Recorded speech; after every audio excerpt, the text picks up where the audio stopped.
আসসালামু আলাইকুম। কেমন আছেন সবাই? আশা করছি ভালো আছেন। আজকে একটা নতুন রেসিপি নিয়ে হাজির হলাম। দেখেন, মুরগির মাংস নিয়ে তাতে একটু আলু দিয়ে দিলাম, গোটা আলু। তারপর তাতে দিয়ে দিয়েছি পেঁয়াজ, আদা রসুন বাটা, লবণ, হলুদের গুঁড়ো, মরিচের গুঁড়ো, ধনিয়ার গুঁড়ো, একটু জিরের গুঁড়ো, তারপর তেল। তারপর দিয়ে দিয়েছি আস্ত গরম মশলা, তেজপাতা, দারুচিনি, গোলমরিচ।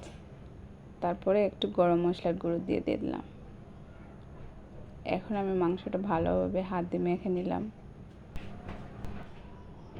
আসলে বাচ্চারা শাকসবজি খেতে চায় না, এটা গর্ব করার মতো কোনো বিষয় না।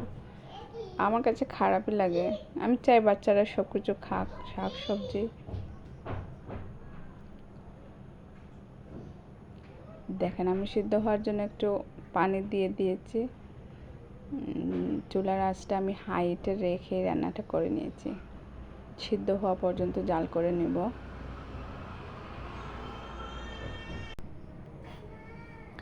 মাংসটা প্রায় হয়ে গিয়েছে, আমার ঝোলটা টেনে আসছে। দিয়ে দিলাম গোটা কাঁচামরিচ, দিয়ে দিলাম টমেটো। টমেটো দিলে কিন্তু মাংসের স্বাদ আর একটু বেড়ে যায়, আমার কাছে ভালোই লাগে। বাচ্চাদের জন্য প্রায়ই আমারও আলাদা করে কিছু রান্না করতে হয়।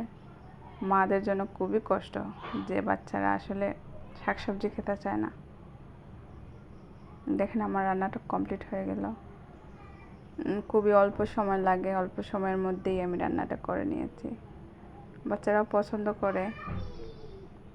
রান্নাটা শেষ আমার। ধন্যবাদ সবাইকে, পাশে থাকবেন।